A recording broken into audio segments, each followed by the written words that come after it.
Okay, welcome everybody. We are here for the Urbana Stormwater Asset Management Plan. So we're going to be talking about stormwater management today.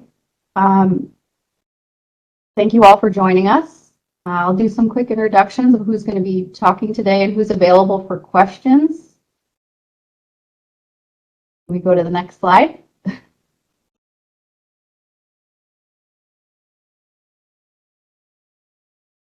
I'm Carmen Franks. I'm the Assistant City Engineer with Public Works for the City of Urbana, and I am managing this project. I'm here with Tim Cowan, the Public Works Director, and I also have Marcus, a City Planner, with me today. Tim Sumner from CMT is our lead consultant, and he's going to be leading most of the presentation. We have Eric Hansen, also with CMT, who's on the line, and Christina, I'm sorry if I mispronounced your last name, Cooling. She kicked off the meeting just a minute ago, but she's with Images, and she's on our team for public relations and marketing. And with that, I'm going to turn it over to Tim Sumner. Okay, thank you, Carmen. I appreciate that.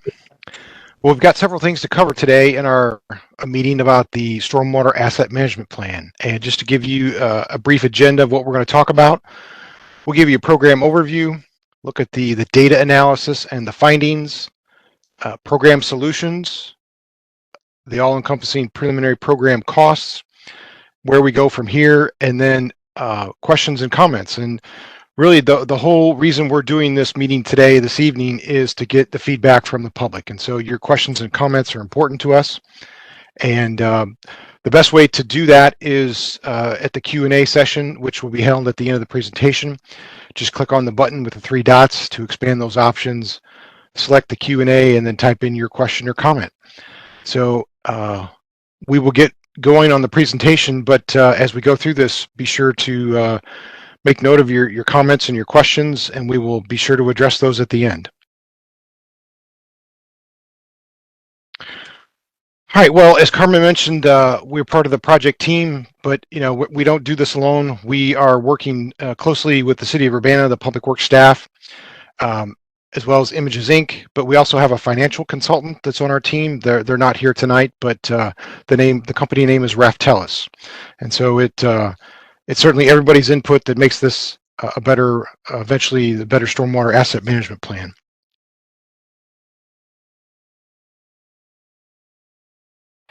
So give you the overview. This project began in June of 2019, and we were working pretty steadily towards our draft report goal. And the first part of 2020, we were making really good progress, and then the pandemic hit, and that really slowed things down. We did submit a draft report in November of 2020, and due to staffing shortages at the city, it kind of sat for a while, but we are now re-engaged with Public Works staff in the spring of 2022, and we've been working towards developing not only an enhanced report, but also figuring out what's the best way to solicit feedback from the public and make sure that everybody's opinions and comments are heard in this overall process. And so we're expecting to eventually wrap this up later in 2023.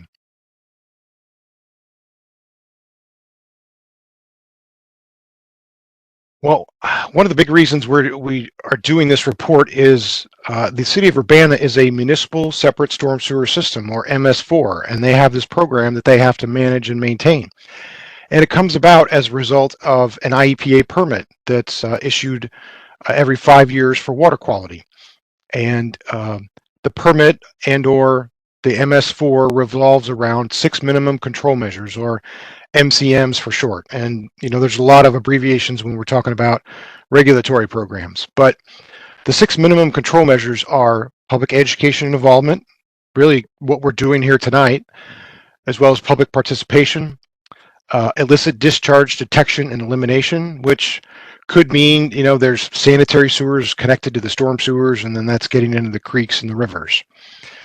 Construction site runoff, where there is active construction sites for new buildings, new facilities.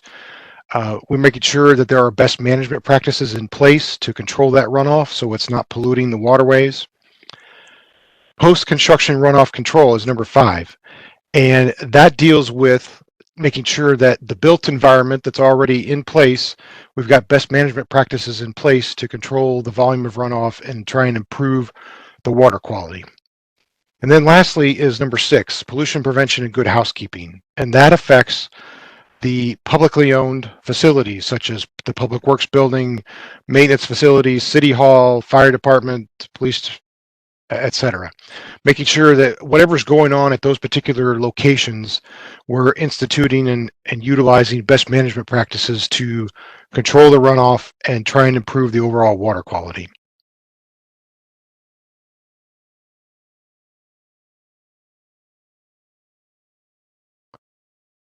So you may be asking yourself, well, is Urbana the only MS4 community in the state and in the region? And the answer is no. There's lots of MS4 communities throughout the state, but locally, in addition to Urbana, the city of Champaign, Champaign County, the village of Savoy, and the University of Illinois are all MS4 communities. And so they fall under the same permit that's issued by IEPA. So it's not anything new. It's been around a while, and these other communities right next door to you are doing similar activities.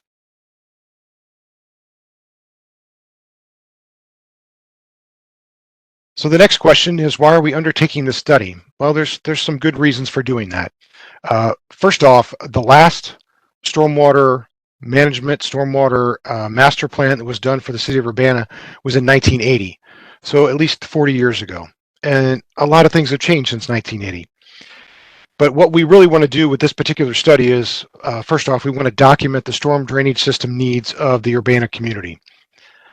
We know there's a lot, and it's really the challenge is wrapping our arms around everything that they've got responsibility for. We want to make sure that the city staff has a strategy in place to manage the system of pipes, structures, basins, and streams so that they're complying with the overall permit.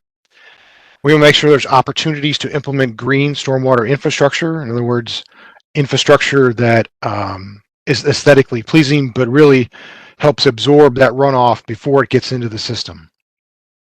And then lastly, we want to quantify the future costs to manage the overall system, the stormwater management system. That's the important part. Well, what can we expect from an asset management plan? Well, we've got 5 items listed right there that are pretty broad-based, but we want to establish infrastructure investment priorities. You know, what's the most urgent need versus what can be deferred? We want to identify maintenance staff and the equipment needs. You know, it takes a lot to maintain the stormwater system that's in place right now, and we want to make sure the staff has adequate equipment to be able to do their job properly. We also want to identify practices that reduce the runoff volumes and the pollutants, and those are the BMPs, or the best management practices that I've been mentioning in the previous slides. We also want to create a long-term rehabilitation and replacement plan for the system.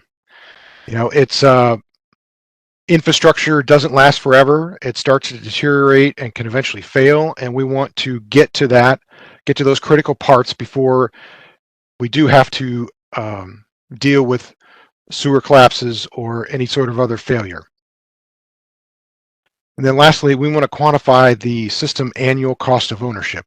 How much does it cost the city of Urbana to maintain the overall system, from operations, maintenance, rehabilitation, replacement, repairs? All of that goes into the annual cost of ownership.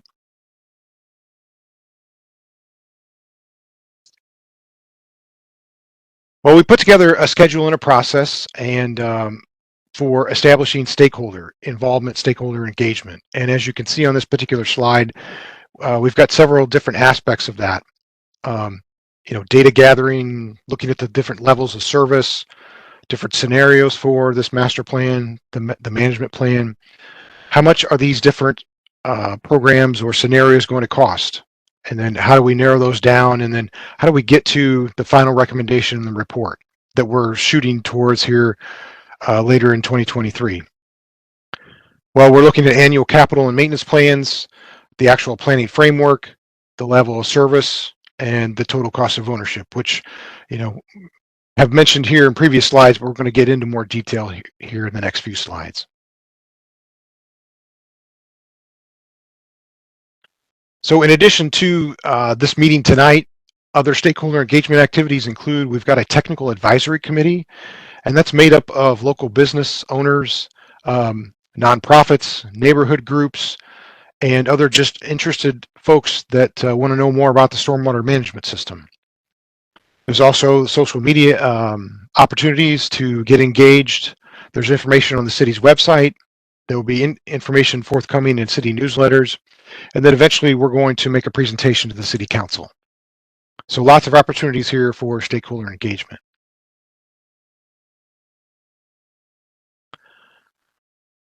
Well, in developing the stormwater asset management plan, one of the first things we did was look at, okay, what's available in terms of data? And there's three very important questions we had to ask ourselves as we went through this process. And when I say we, talking about CMT, our team, as well as the City of Urbana Public Works. And the first question is, what do we have? What does the city have in terms of stormwater infrastructure?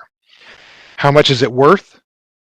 What kind of condition is it in? Those are all important questions that we have to ask ourselves in the beginning. So what does the City of Urbana have? Well, we looked at a lot of different sources of information. First off was the Geographic Information System, which is the computerized record-keeping system that Urbana has in place. It's not complete, but it's a really good place to start. There were prior plans and reports that we looked at. We also interviewed staff. There's a whole lot of institutional knowledge out there that really wasn't on paper or stored in a database anywhere. So the other part of this is we're seeking stakeholder input. We're looking at the cost of service elements and trying to decide, all right, how much information is enough?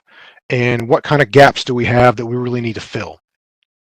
And that really led us to the summary that you see here in the middle of this particular slide, 145 miles of pipe in the ground that deals with the stormwater management system, and approximately 8,300 structures. So those could be manholes, they could be inlets, they could be catch basins, all serving the city of Urbana and draining the stormwater when it rains. So in addition to that, there is one pumping station, the Vine Street pumping station, which is at the viaduct there, the railroad crossing. There's 2 green infrastructure facilities. There's 4 stormwater management ponds. There's a storm screen, and then there's 4 different streams and ditches. And these are all that are owned and maintained by the city of Urbana, that are a part of this review and analysis in terms of what's the total cost of ownership.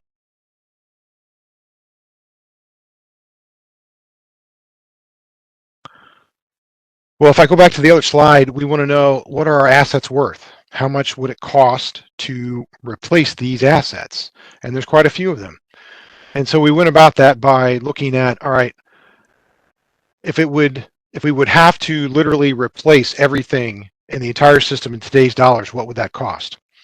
Well, we used unit price summaries for replacing the sewers and some of the other facilities that we have in place and we keep current as the cost of materials, labor, and equipment changes throughout the year. And those unit price summaries also include not only the construction, but also some engineering, as well as some contingencies, because not everything's the same. And what we determined in terms of 2022 replacement cost is Urbana's stormwater management system, it would take $344 million to replace that at one particular time. Now, obviously, we're not going to do that, but it's a very good number to have in place because it's going to come into play here in the overall analysis of the asset management plan.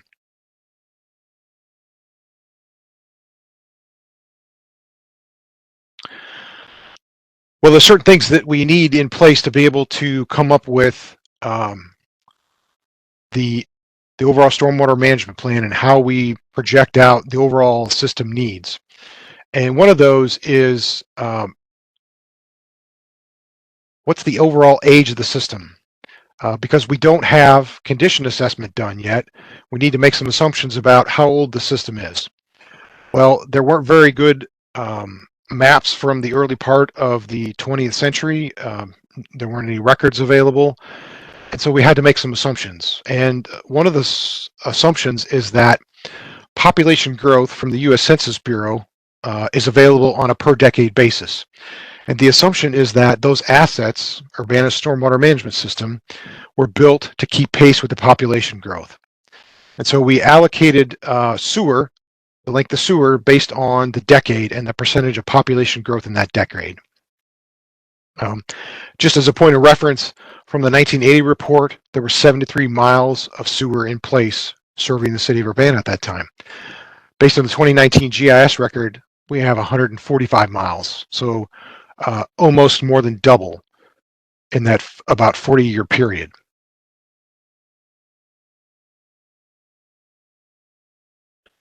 So this graphic is intended to provide some perspective on the population growth per decade and how we allocated the different sewer pipe age in years over the history of the Urbana stormwater management system.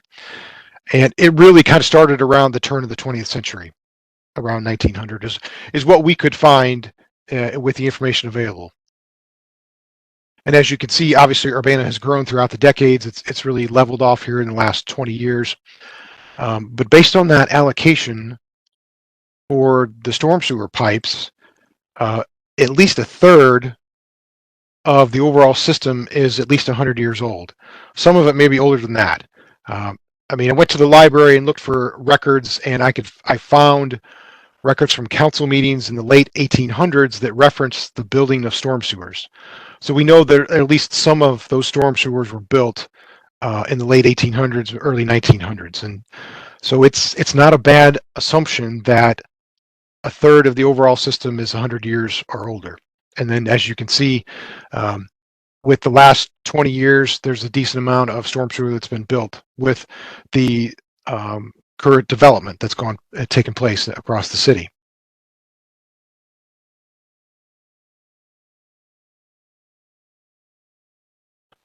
Okay, so a term that we've used here in some previous slides is level of service, and it may be a term that you're not familiar with. But if I put this in layman's terms as to what we're dealing with in terms of level of service, an example might be, well, how often do we clean the sewer system from the perspective of every particular pipe in the overall system? You know, is it once every 10 years, once every 15 years? That's one measure of level of service. Another might be, well, how often are we sweeping the streets? All the streets in the city of Urbana, is that once a year? Is it twice a year? Maybe it's more, maybe it's less, but those are just examples of level of service. And those are different things that we evaluated throughout this planning process. And level of service includes multiple different components from the overall stormwater management program. And we looked at 4 different levels of service. Um, First off is the current program, right? They have a program in place where they're managing the overall system. But we also know that there are future stormwater permit requirements coming forth from IEPA. And that abbreviation or acronym there, NPDES, stands for National Pollutant Discharge Elimination System, which um, emanates from the Clean Water Act, but we'd like to keep it as an acronym just to keep things simple. The next program we evaluated was system maintenance and repair, whereby there's more effort and more emphasis on making sure that we're dealing with uh, those repairs before they become real problems. And then eventually rehabilitation and replacement, a more proactive program whereby we're dealing with um, the life of the overall system and intercepting, making repairs and rehabilitation and replacements before there's actual failure and cause for immediate action.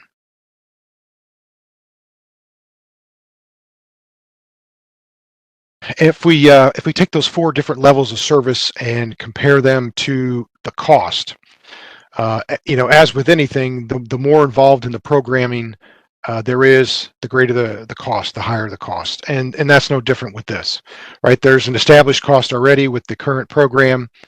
If we move into the future program for the NPDES permit, there's a little bit more higher costs, and then as we get into more proactive repairs as well as the rehabilitation replacement, the cost tends to go up.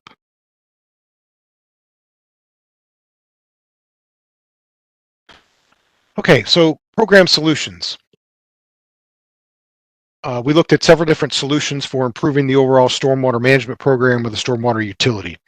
And those are those 4 programs that I just mentioned on the previous slide. And here we're going to go step by step through the different programs, and I'm going to give you a little bit more detail about each of those and then evaluate the pros and the cons of each of those programs. So the first off is the current program, right? We maintain the current stormwater management program activities as defined and identified by the City of Urbana. As with any program, there's pros and cons. So the benefits are there's a nominal funding source for the stormwater utility program, and that keeps the city in compliance with their IEPA permit, and it means that there's proactive activities to maintaining the system. On the cons or the downside of things, the city can't adequately invest in their stormwater infrastructure. There's just not enough money coming in to be able to do that.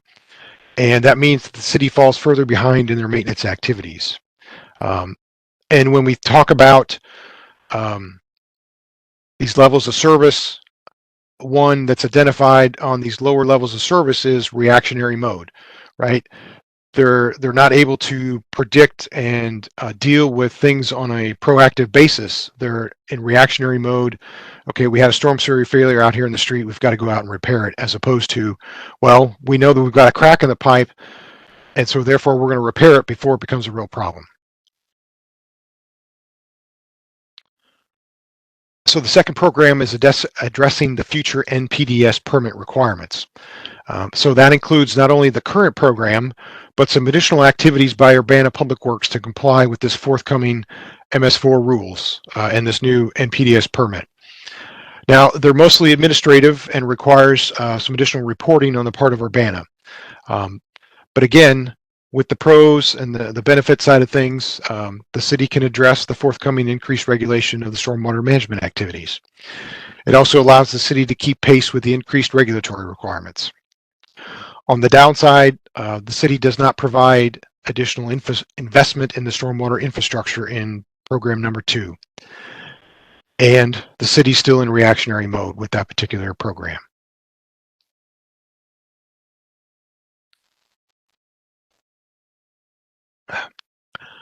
For program 3, we've labeled this provide system maintenance and repair. And this is more involved. But this also involves the current program, right? The baseline for all these programs is making sure that we're still doing the current program. But what this adds is cleaning and televising the remainder of the stormwater system. And that's about 400,000 lineal feet of pipe over 5 years. It also includes repairs to critical parts of the system. And that's about 36 contracted point repairs per year so that there are no catastrophic failures of the system. And then we're also anticipating higher maintenance costs in the overall 5-year program, also inflation. So the pros and the cons are shifting as we work our way up the graph, up the curve with these different program solutions. So on the benefit side of things, we're proactively addressing the breaks and the failures in the system. There's increased budget to deal with the maintenance costs of the overall system. And we're looking at transitioning from from unplanned maintenance to planned maintenance so that Urbana is getting ahead of the overall needs of the system. Still a few of the downsides, right? We're only addressing the short-term needs, and there's not much consideration given to addressing the life cycle of the infrastructure costs. So the fourth program solution is perform rehabilitation and replacement. So again, that includes the current program, plus funding for a mixture of rehabilitation and replacement of pipes and structures based on the life cycle cost of the system. And that targets 2 things: 50 years for rehabilitation. And so with that 50 years, we're looking at roughly half to maybe 40% of the overall life of the infrastructure. So we're trying to get to it to where we can still rehabilitate that infrastructure before it needs to be replaced, and thereby extend the life of the infrastructure. So in this particular case, that equates to about 15,000 feet of sewer and 84 structures over the 5-year period.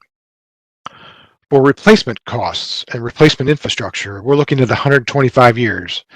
And so that really is consistent with what we think we're seeing as far as the age of the overall system. And that's about 6,000 feet of sewer and the associated structures over that 5-year period. So on the pro side of things, the city has moved in this particular program solution to proactively rehabilitating and replacing sewer system components in advance of failure. And the work is based on condition assessment. We're not making guesses about what's underground. We have real good information about the condition of the pipes and the structures. On the downside, just a few things. This work may not reflect the actual sewer system condition, right? Because as I noted in the previous slide, we still have 400,000 lineal feet of pipe to inspect to really understand the true nature and the true need of the system.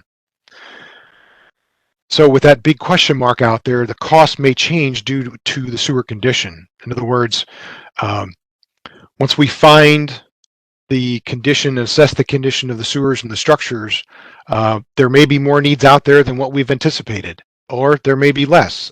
It's really hard to say at this point. So the one thing we do know is that those costs will change. And unfortunately, program 4 is the most expensive program out there.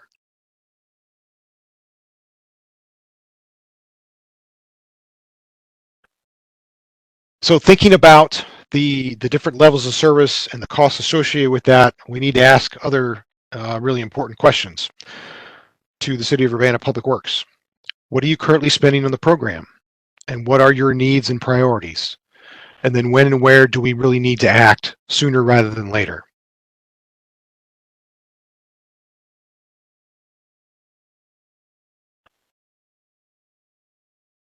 So Urbana's stormwater management program is funded by the stormwater utility. And this was created as a result of the utility feasibility report that was done in 2011. And the utility was actually established in 2013 and started out at $4.94 per ERU per month. And an ERU stands for the equivalent residential unit.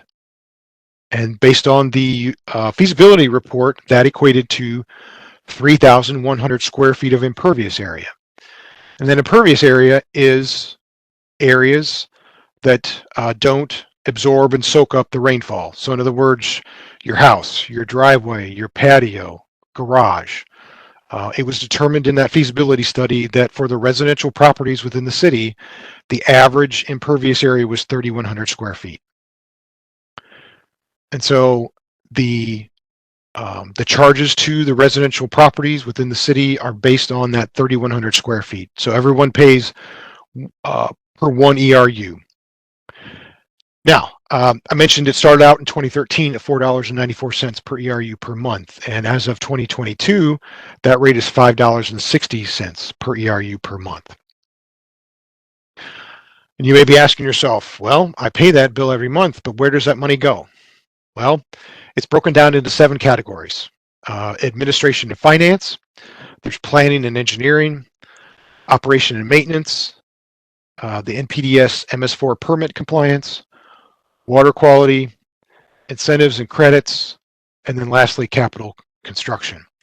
And I'm going to get into more detail here on those 7 different categories, but I wanted to put the residential versus non-residential ERUs, or the equivalent residential units, into perspective.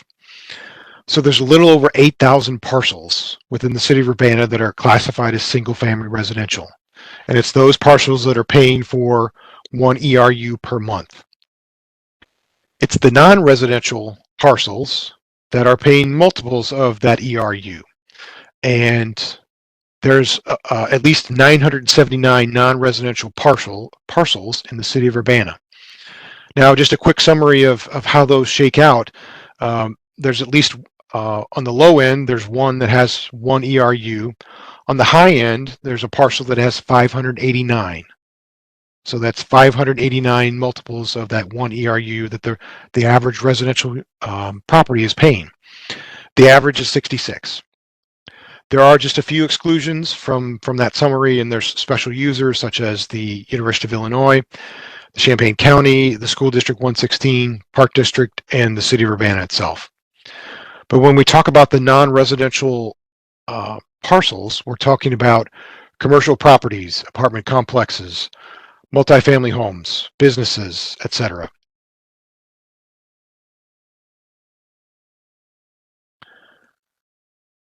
Okay, so if I go back to the slide before last and talking about the different programs that your stormwater utility fees pay for, these are the different aspects of the overall stormwater management program that the funds provide for.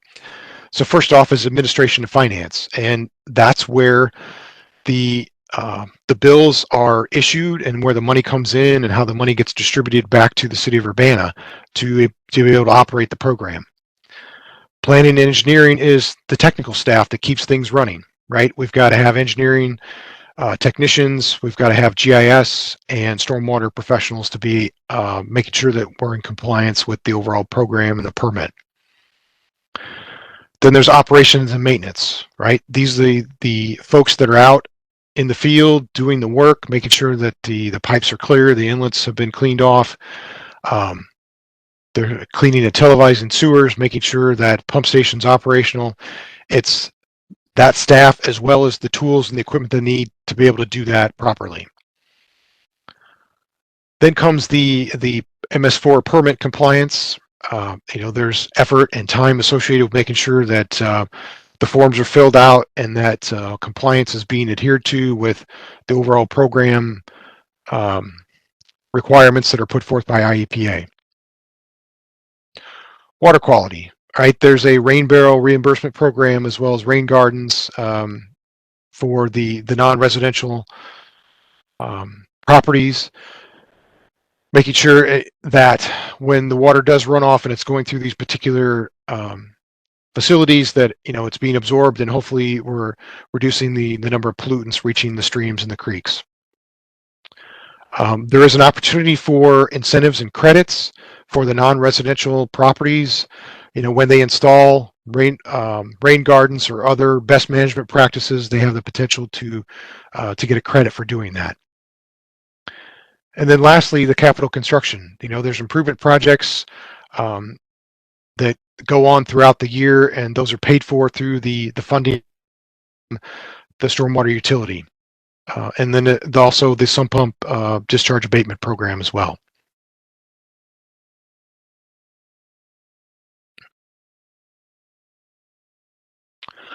All right, if we put the funding in a bar chart in a graphical form and look at the current funding versus what's needed, and the needed is a really big number. It's the overall total cost of funding the entire program.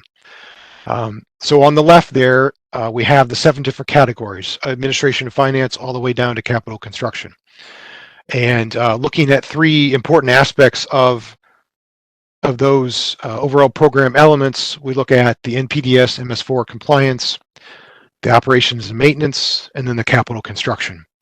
And so in the blue, we're looking at the current funding, and in the orange, we're looking at what's really needed for the total program.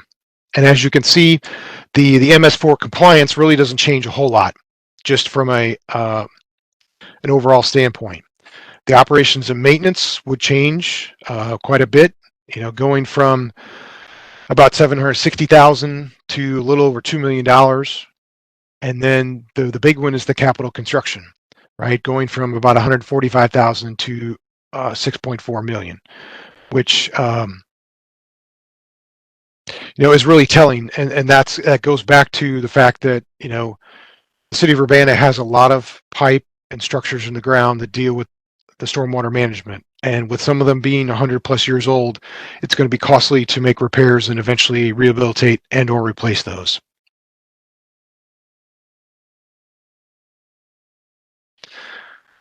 Okay, this particular slide looks at the preliminary increase in the stormwater utility fee to accommodate the different programs we evaluated. So going back again, the first program is the current program. In total, Urbana's spending a little over $1.7 million every year to to maintain the stormwater management program. And that current stormwater utility rate for the residential property with one ERU is $5.60. Now, that is set to increase starting July 1 to go to $5.82. The second program was the future NPDES permit requirements. So that bumps the annual cost up to about $1.8 million, and we'd estimated that that would cause an increase of about 17 cents per month. Program number 3 is the system maintenance and repair, whereby we're looking more forward thinking about what's actually necessary to make the repairs and have additional budget for doing that work. The cost for that program is about $2.5 million. We're looking at a preliminary increase of $2.35, which would put the preliminary utility rate about $7.95. Program 4 is rehabilitation and replacement. Again, a very robust program, a little over $8 million. The preliminary stormwater utility fee increase would go to, the increase would be $19.27, putting the rate up to $24.87. So jumping back just quickly, options 2, 3, and 4 include the current program. This number 5 is this do everything. And if we jump back to the previous slide, that comparing the current program to the overall needs, that is that orange bar in the graph, $8.8 million. And the preliminary increase in fee would be $21.62, pushing the preliminary rate per month to $27.22.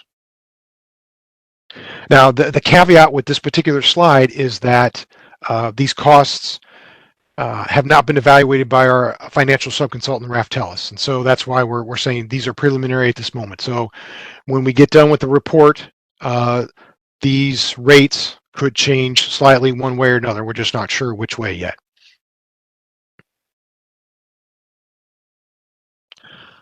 All right, with all that information about the program costs and ERUs and stormwater utility rates, we thought it would be important to put this in perspective to what are other Illinois communities doing with stormwater management. And there are a number of other communities, particularly in central and northern Illinois, that have stormwater utilities in place. If I might just focus on the city of Champaign, your neighbor to the west, they have a bit different system in that they have a tiered system to where it's based on the square footage of the individual parcels. And so if we look at this, the first one, 500 to 6,000 square feet, they're paying $5.24 per month. And then obviously as the impervious area goes up on the parcels, the monthly rate increases as well. And as you can see in the city of Bloomington, they have a similar tiered approach. The city of Decatur utilizes an ERU system. Their basis is 4,500 square feet is an average residential impervious area, and they're paying $3.67 per month. Some other central Illinois and northern Illinois communities that are utilizing stormwater utility fees to pay for stormwater management. East Moline and the city of Moline both have tiered systems that are set up very similar. With the less than a quarter acre, it's 1 ERU. For East Moline, it's $2.61.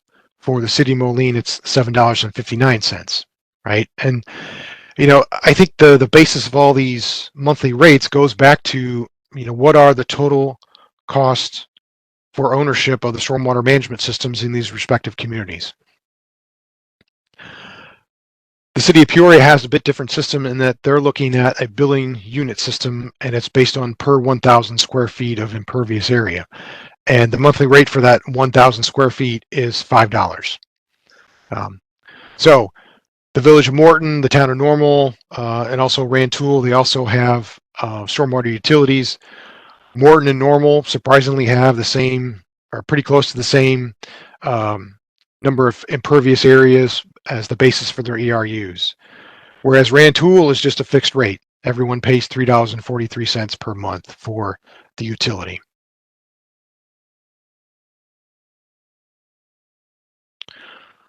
Okay, I've been doing a lot of talking, and I know that there's questions out there. And so with that, I'm going to turn it back over to Christina, who's going to help manage the Q&A portion. Thank you. All right, so now that you've had an overview of the program and potential program solutions and the preliminary costs, we'd like to begin the question and answer session and give you an opportunity to ask the team questions. So on the next slide, we have the instructions again on how to use the Q&A function.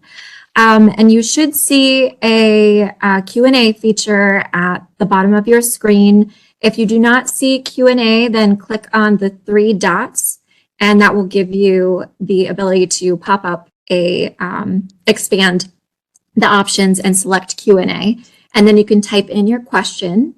So we'll take questions submitted through the Q&A first, but if you have questions and you are calling in or using your phone, then you can raise your hand. So there will be an icon that looks like a hand that you can click on. And if you are calling in where you cannot see a screen, then you can dial *3 in order to let us know that you would like to speak. And then I'll call on you and we'll give you the ability to unmute yourself. So we'll take just a moment and see if any questions come in.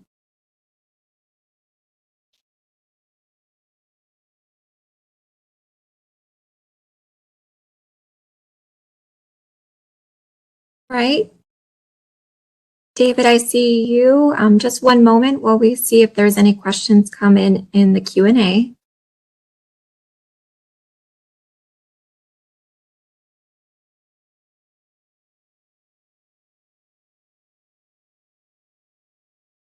All right, I think we can move on to those that are calling in. So David, I'm going to give you access to unmute your mic. All right, David, you should be able to unmute yourself. Hi, are you able to hear me? Yes, I can hear you. Thanks. First, I should just say that I really appreciated the meeting, and I was actually, I contemplated not tuning in because I'm busy, but it was well worth the 45 minutes. So that's really a testament to the clarity. My question is how, or just generally speaking, like whether, because there's a comprehensive plan being developed at the moment, and I think some of the fee scenarios of other cities allude to how there could be some changes in relationship to development, but will there be any guidance in such a report as far as identifying, you know, how future development patterns or infill development and so on influence the cost and the life cycle and so on, and then whether or not like some of this strategy feeds back into more the planning domain. I'm an architect and I work in cities where, for instance, rather than a floor area ratio, there's a lot coverage criteria for development. So I guess I don't expect the answers, just curious to know whether these general concerns fall at all within the scope of such a project like you're doing. Thank you, David. I'll turn it over to Tim. Yes. Okay, to answer your first question, no, we did not really look at future development. We were really focused on the extent of the existing system and trying to wrap our arms around what's underground, what does the city have responsibility for, and what's the overall cost of ownership of the system.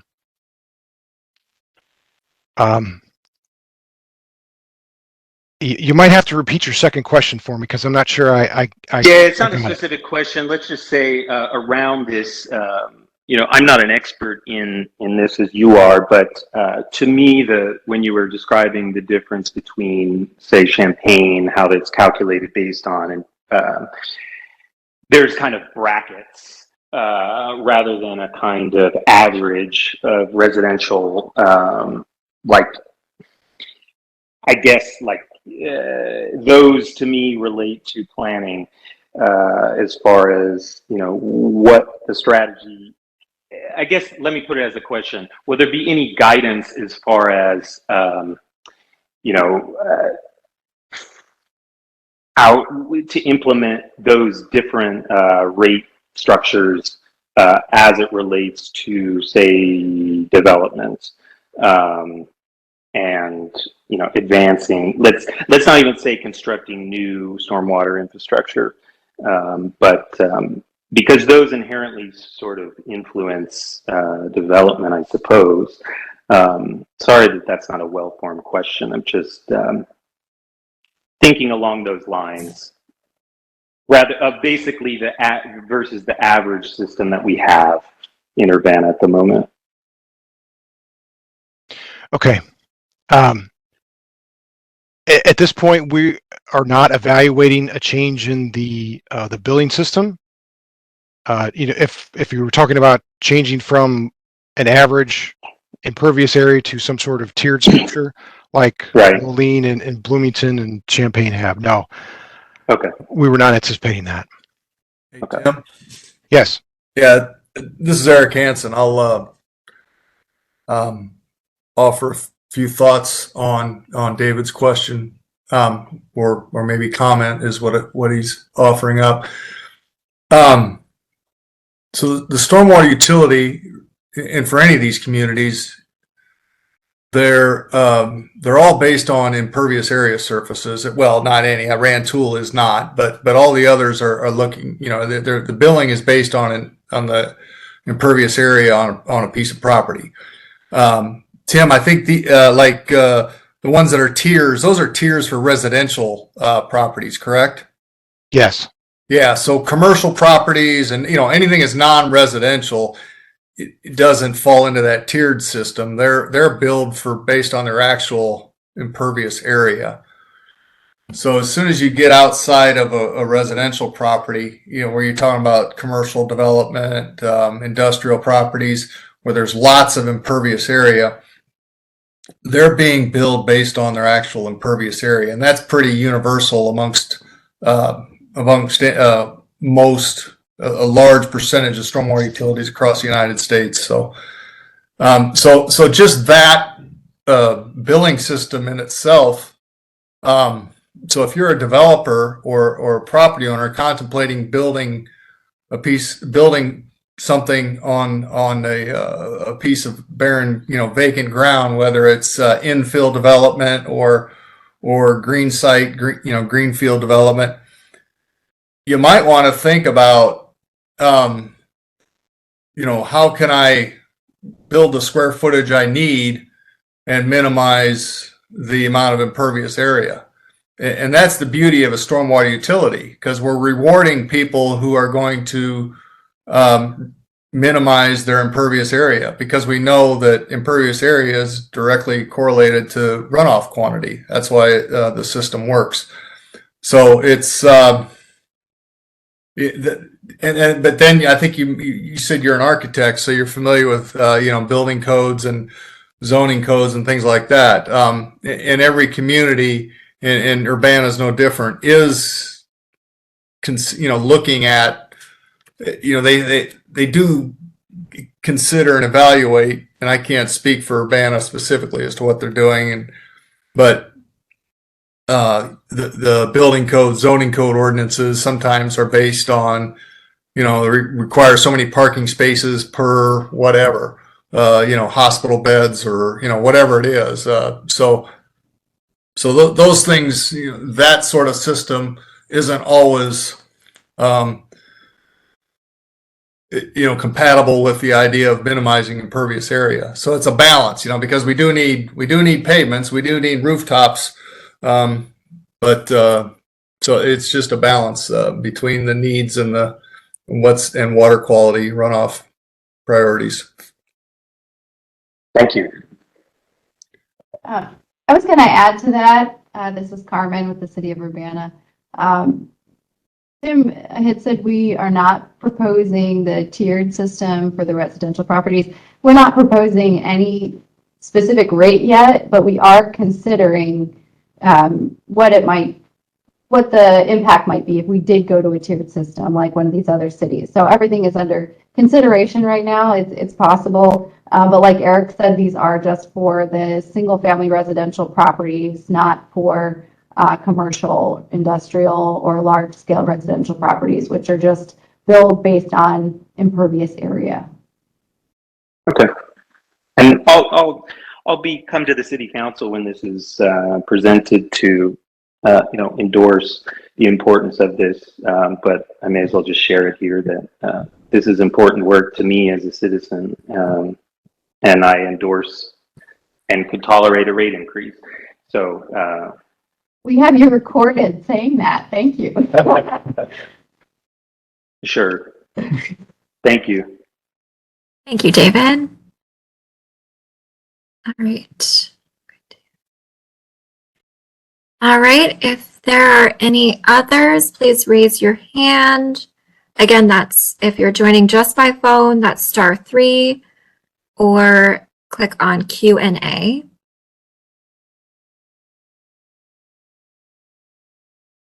Hey, Christina, I thought of one other thing that I heard Tim, and it's part of the conversation between Tim and David. Many of these stormwater utilities were created more than 10 years ago that are, the rates where we showed the rates. And many of those were created more than 10 years ago, and they're initially created as more of a means to deal with the new NPDES permit requirements. And now more recently, communities are beginning to look at their stormwater utility rates because, like Urbana is asking us, they're asking us to consider, what is our cost of ownership, and we're involved with other communities that are asking these questions too, and that's why there was a disparity in some of the rates. Some of the communities, Peoria being one that Tim mentioned, has a much higher rate. They just adopted theirs in 2018, and theirs is actually funding a lot of capital improvements, and so there are differences, but all communities are having to face that decision now, and in the future they will be facing those decisions. So Urbana is not unique or different than others in the state. It's just a matter of where they're at in this whole process. One thing to add to that Tim's pointed out to me here is that Champaign has their stormwater utility rate similar to ours, but they are experiencing a similar situation to us where they do not fund any capital improvement projects with that money, and they have about an $80 million backlog of capital projects that they need to fund and are unable to with their stormwater utility fee. Also, while I'm unmuted, I wanted to thank Mayor Marlin for joining us. She's on the line with us tonight, so thank you for joining us tonight.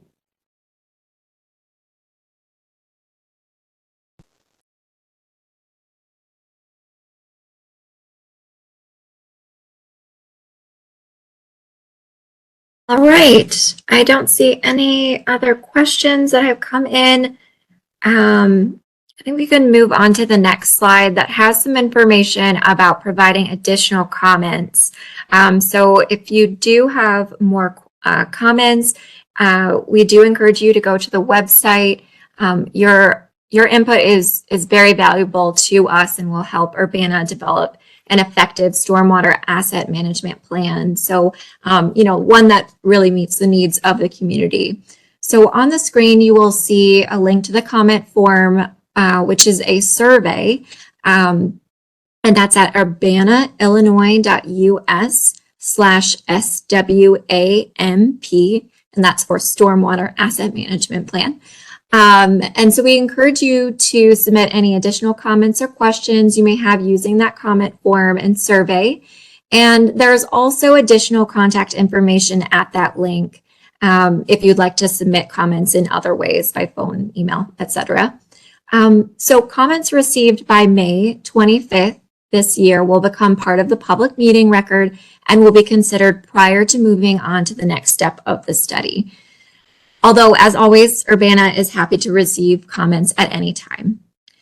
With that, I will turn it back to Tim Sumner. Thank you, Christina. So just a few more things. Where do we go from here? Well, we're going to take the public feedback that we receive from everybody, make sure we have got a plan that reflects everybody's concerns. We're going to refine that plan. And this summer, we're going to meet with the City Council regarding the overall plan, the program alternatives, the costs, and the needs. And throughout that process, we'll continue with stakeholder outreach via the social media, the website, things that Christina just mentioned. Whatever we get from the public, we're going to be able to take that into account. And then having all that feedback, we'll finalize the plan and put it into action. And the City of Urbana will have a plan in place to be able to move forward with their overall stormwater management program. Okay. With that, thank you, everybody. We appreciate your participation. And again, if you've got time to provide us with feedback and comments, please do that by May 25th. We do appreciate it. Everybody have a good evening.